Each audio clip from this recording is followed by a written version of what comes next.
Lovers, rencana Indonesia untuk menjadi tuan rumah MotoGP akhirnya terwujud. Setelah sebelumnya nih selalu gagal melulu ya Studio Lovers. Maka tentu saja hal tersebut menjadi berkah yang sangat menyenangkan. Utamanya nih bagi para penggemar dunia balap saat ini. Seperti diketahui, Indonesia terakhir kali menggelar MotoGP di tahun 1997 di sirkuit Sentul, Jawa Barat. Setelah 25 tahun, tahun ini balapan MotoGP kembali ke Indonesia yang mengarungi lintasan sirkuit Mandalika, Nusa Tenggara Barat. Para fans MotoGP Indonesia yang selama ini teriak Rosa Rossi atau Marc Marquez, akhirnya bisa kesampaian untuk langsung menonton para pembalap MotoGP lengkap dengan umbrella girl-nya. Ya, masa dari dulu nontonnya pembalap liar dan cabe-cabean melulu, iya kan Studio Lovers? Oh iya Studio Lovers, jangan sampai lupa sebelum kita teruskan nih, silahkan tekan tombol subscribe, like, comment, and share video ini ya Studio Lovers. Yuhu! Sirkuit Mandalika atau Sirkuit Internasional Mandalika adalah sirkuit balap yang terletak di kawasan ekonomi khusus Mandalika atau KEK Mandalika di Desa Kuta, Lombok Tengah, Nusa Tenggara Barat. Sirkuit ini memiliki panjang lintasan 4,31 km dengan 17 tikungan telah menjadi tuan rumah dalam ajang balap MotoGP musim 2022. Balapan bersejarah MotoGP Mandalika 2022 sudah rampung digelar di sirkuit Mandalika, Lombok, Nusa Tenggara Barat pada tanggal 18 hingga 20 Maret 2022. MotoGP Mandalika berlangsung gegap gempita, bahkan sebelum balapan. Indonesia benar-benar memberikan sambutan hangat dan istimewa kepada para pembalap MotoGP.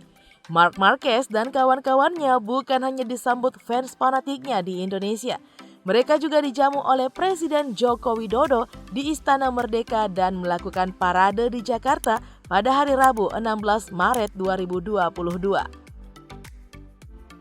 Kemeriahan berlanjut ke Mandalika. Tiket balapan MotoGP Mandalika Minggu 20 Maret 2022 sebanyak lebih dari 60.000 ludes terjual. Di luar sirkuit, masyarakat Indonesia benar-benar demam MotoGP. Pembicaraan tentang MotoGP terdengar di mana-mana, mulai dari anak-anak hingga bapak-bapak dan ibu-ibu. MotoGP dibicarakan di rumah-rumah, warung, angkutan umum, dan sangat meriah meramaikan media sosial.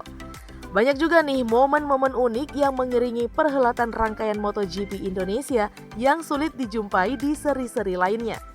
Ada momen Alex Espargaro membeli kartu perdana di salah satu konter HP. Fabio Quartararo memborong gelang-gelang khas Lombok yang dijual anak-anak setempat, hingga kru MotoGP dibuat terkesima dengan aksi pawang yang berusaha menghentikan hujan yang membuat race ditunda hingga 1 jam.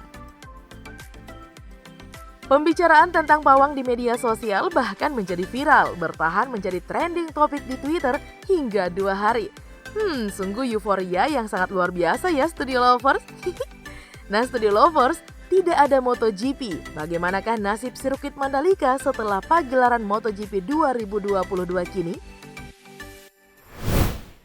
Diupayakan menggelar ajang skala nasional. Abed Genta, promotor balap nasional mengatakan, Dorna Sport, pemegang hak komersial MotoGP, telah menaikkan kontrak 10 tahun dengan Indonesia, sehingga setiap tahun mereka akan menggelar seri balapannya di sini. Kondisi trek, aspal, dan pemandangan di sirkuit Mandalika cukup bagus. Di luar MotoGP, setelah lebaran tahun ini akan ada Asia Road Racing Championship atau ARRC. Kata Abed dalam program wawasan di Radio Suara Surabaya, Senin 21 Maret 2022. Abed melihat potensi sirkuit Mandalika sangat baik.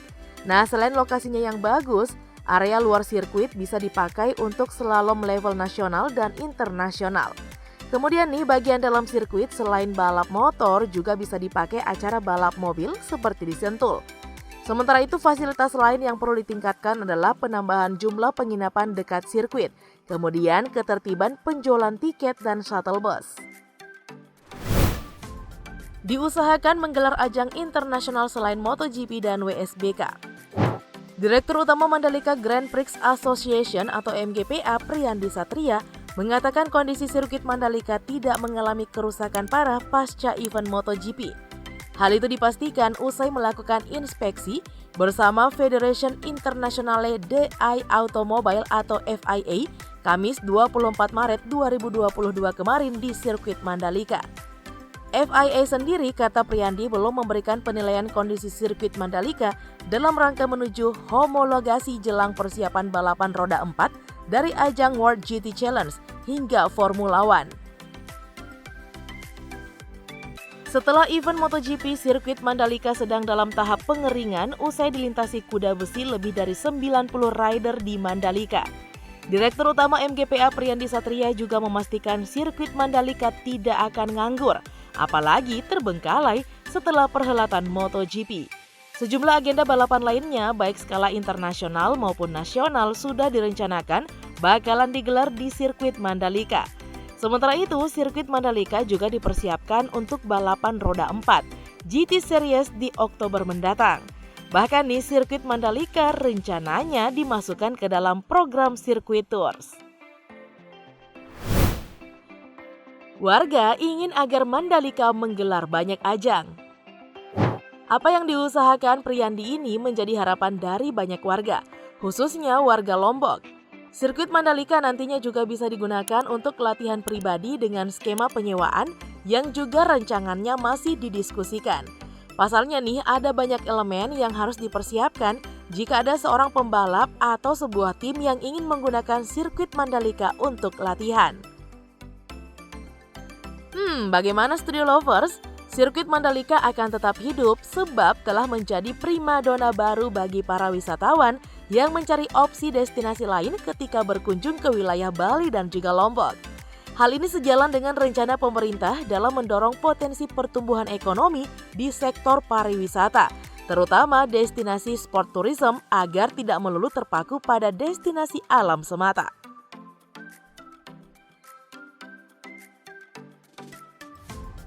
Nah, Studio Lover, sekian dulu ya video kita kali ini. Jangan lupa subscribe, like, comment, and share videonya. Sampai jumpa dan bye-bye.